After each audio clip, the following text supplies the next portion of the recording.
CD Projekt Red's franchise and lore designer for The Witcher 4 described Cyberpunk 2077 players as, quote, fascistic, unempathetic, and depraved, as well as poisonous and predatory wankers, among other descriptions.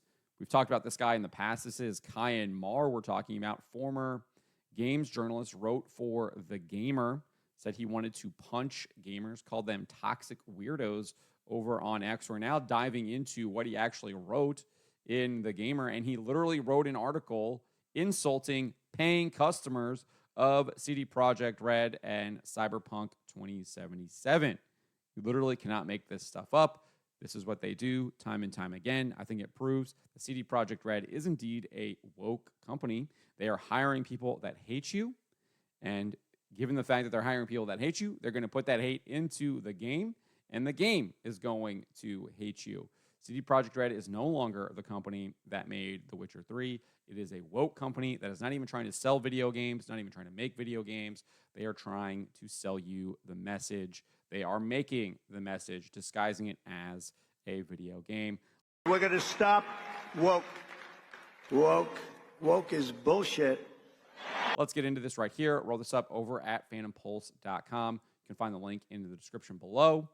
And we are working to eradicate woke ideology from the video game space. We are fully reader funded. It costs just $5 a month to support us, less than a Starbucks coffee. Head on over there, support us, help us continue fighting this battle against woke ideology that is not going anywhere anytime soon. So talked about this before, as I said. Cian Maher, here's his LinkedIn experience. Worked at The Gamer for about a year and a half. Started in September 2020.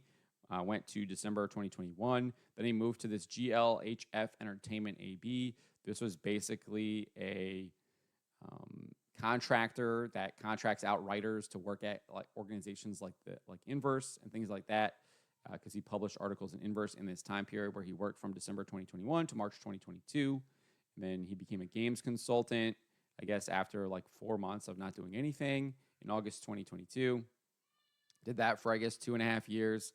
And then he was able to become the franchise and lore designer over at CD Projekt Red beginning in April 2023, and has been doing that for almost 2 years now. So that is his history, and we've gone into some of the stuff in his Twitter already, his X.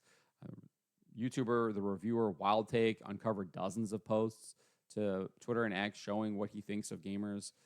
Really excellent video. I encourage you to watch that. But then here's some kind of samples from his X account right here from 2020. This guy, Ty Gallus Rowe, says, in 2020, I want muscles so I can effectively punch gamers, and also so I can carry cute people and dogs of any size easily. What does Cian Maher say? I didn't realize until this tweet, but this is now also what I want. I want to punch gamers too. And then this person here, Christina, seeks to clarify what he's actually advocating for and says, you want to punch gamers or you want CG to punch you, which I assume is some person. And then Cian says, me and Caitlin will punch gamers together, making it abundantly clear he wants to punch gamers. Just absolute lunatic. This is the person that CD Projekt Red hired. And another, he described them as toxic little weirdos, shared this Bernie Sanders meme saying, at gamers, I'm once again asking for you to stop being toxic little weirdos.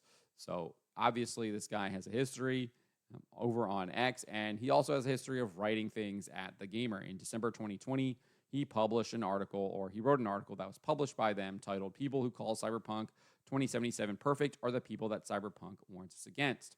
As part of the article, he said this, or he wrote this. While I can recognize that CD Projekt's marketing of Cyberpunk 2077 leaned into the edgelord egos of a demographic that rhymes with Bincel, so he literally thinks that Cyberpunk 2077 players were being marketed towards because they are quote-unquote incels. That is what he thinks. I mean, just absolutely sick and disgusting what this person thinks of the paying customers of CD Projekt Red. Thinks that they're incels. And it gets worse, right? It gets worse. The sheer volume of people who have exposed themselves as irredeemably malicious lowlifes. Irredeemably malicious lowlifes. That's what this guy thinks of people that pay for CD Projekt Red games. He thinks you're irredeemably malicious lowlifes. No one is beyond redemption. No human is beyond redemption. Jesus Christ, our Lord and Savior, died on the cross for our salvation. You can indeed be redeemed, saved by him if you dedicate your life to him. No one is beyond saving. That is just absolutely wrong and untrue. And it's sick and disgusting that he would even write something like this. But again, this is who CD Projekt Red hired. They hired someone who hates you. And I think by association, we can now safely assume that CD Projekt Red hates us as well. Otherwise, they wouldn't have hired someone like this who has such a well-documented past of hating us. That is, I think, done on purpose. He goes on and says, and the past few days in particular is not just disheartening, but legitimately frightening. I was always aware of the malevolent mob. So not only are you irredeemably malicious lowlifes, you're an incel, but you're also a malevolent mob. I mean, this guy is absolutely unhinged and insane.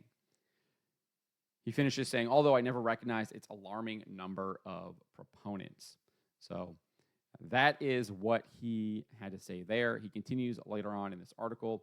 I actually think I do agree with him on this point here. He does call people deplorable after they tried to trigger a seizure in former Game Informer writer Liana Rupert.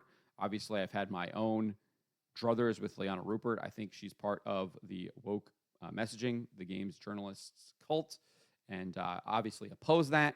But I do not think we should be sending her messages or posts that try to trigger a seizure in here. I think that is wrong. I do think that is deplorable.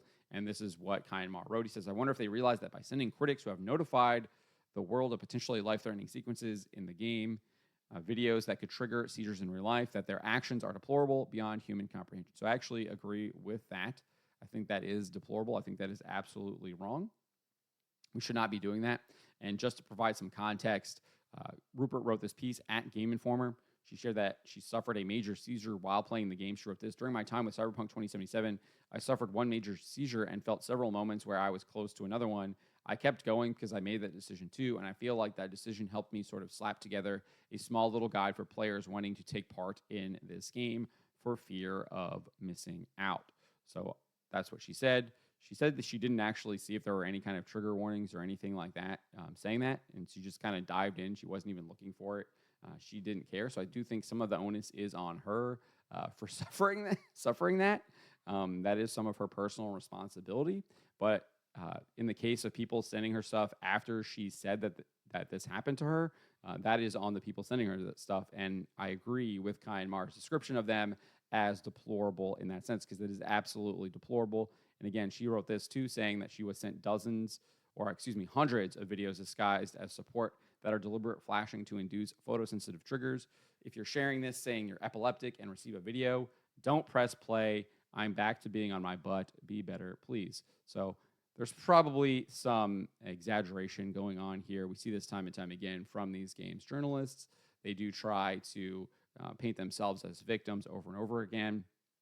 I doubt she was sent hundreds of videos. I scrolled through the responses to this post. I saw one. I only saw one. Maybe there were more. Maybe they got deleted. Obviously, it's been 4 years, but I only saw one. So maybe they sent her to her in different places, etc. I only saw one that looked like it was trying to send her like flashing lights, etc. But if you did send it, I do think that is indeed deplorable. But what do these people do over and over again, right? They try to paint 5, 6 different people as everyone. And that's what he did, right? Like, this guy is painting all of these people who are CD Projekt Red's customers, saying the people that they're marketing to are incels, that they are a malevolent mob, that they are irredeemably malicious lowlifes, and who knows where he's coming from that. But clearly this is one example that he gives. But again, it was probably only maybe what? She says hundreds. I only saw one. So it's probably maybe dozens, if that. Who knows? Maybe it was more. But based on what I saw, I only saw one. There could have been more. But again, they like to blow this stuff out of proportion, and they use it as a bludgeon to try to attack people who just want to play a video game without the woke agenda. He then claims Cyberpunk 2077 were harassing so-called trans people. Again, there's no such thing as a trans person because men cannot become women, and women cannot become men no matter what they do to their bodies, whether it is chemically induced or they go under the knife. It is just impossible to do that. He wrote this: I wonder if they realize that by harassing trans writers who have rightfully and justifiably critiqued Cyberpunk 2077's haphazard and sometimes harmful representation of trans people, that they themselves are the exact kind of people that Cyberpunk is designed to destroy. Fascistic, unempathetic, and depraved proponents of a regime designed to foster irreversible and indiscriminate misery in technophilic dystopia. We see this time and time again from these games journalists. They accuse you of all of these nasty names. What do they say? You're a racist. You're a grifter is like the new one that they like to use. You're a Nazi, etc. And this guy, you're unempathetic. You have no sympathy. You can't you can't relate to other people's problems, etc. They use all of this stuff to try to shame you, and it's just lies. It's absolutely lies, and in many cases, it's projection. It's projection because this is the guy who's actually being unempathetic because there is no such thing as trans people, and he is encouraging people to go down a path of destruction where they chemically try to alter themselves, and then obviously leads to self-mutilation and then potentially self-deletion.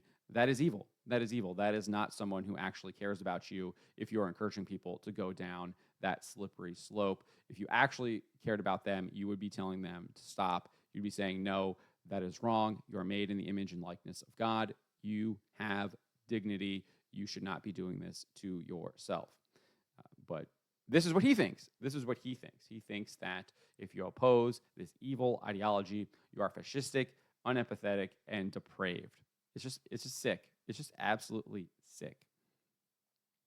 Later in the article, he declared this: the people who perceive Cyberpunk 2077 as some impenetrably perfect game, the vast majority of whom haven't so much as played a single second of it, are a gross testament to the members of society. It and the cyberpunk genre at large paint as antagonistic. That's right. You're a villain in the game. You're a villain in the game if you oppose his message. And the fact that this guy is now a franchise and lore designer at CD Projekt Red working on The Witcher 4, it's hard for me to imagine or not imagine that he wouldn't be putting this into the game. He's going to be painting us as villains within the game. That is guaranteed. There's no reason why you would hire this person if you were not going to do that. Again, CD Projekt Red hired this person because he is not only a woke acolyte and cultist, but he is literally someone who proselytizes the woke ideology. And they are going to be proselytizing that in this game. I think there is no question about it because this is the type of person that they have hired to be their franchise and lore designer. So if you don't think that this stuff right here is going to be in this game, there is an oceanfront property in Arizona I'd like to sell to you. I can assure you of one thing: the people who call Cyberpunk 2077 perfect and refuse to acknowledge its failings are the very same people who have no place in the society that Cyberpunk warns against. As the internet drowns in vitriolic virulence in anticipation of the game's full, unadulterated launch, these people are sharks in the water hungry for blood. But we are not living in Cyberpunk, and we have not yet reached technophilic dystopia. We can suppress their hatred by starving them until they cannibalize each other and revel in the humanity that Cyberpunk 2077's quieter moments offer, away from the maelstrom and free of the people that it has exposed as poisonous and predatory wankers. That's literally how he concludes the article, by calling Cyberpunk 2077 players, CD Projekt Red customers, as poisonous and predatory wankers. Again, this is the person that CD Projekt Red hired. They knew that this guy was writing articles like this about their paying customers. They knew that this was happening. They chose to hire this guy anyways. They knew what they were doing. They are a woke company, and they're going to be pushing the woke agenda in The Witcher 4. This is the same company that hired Mary Kenny to work on their upcoming Cyberpunk sequel. She is a woman who literally said that every lever must be pulled to push the gay agenda.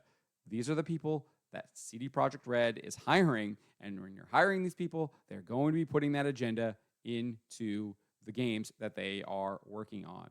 There is no question about this. We've seen this time and time and time again. So I think The Witcher 4 is pretty much dead. It is going to be a puppet for the woke agenda. I think it's going to take some people a little bit more time to figure that out. Maybe they have to play the game to realize that. But I think we've seen enough already for us to determine that this game is going to be an absolute dumpster fire. But let me know what you guys make of this. Let me know in the comments below. Remember to always be charitable, especially to each other, and to always, always speak the truth.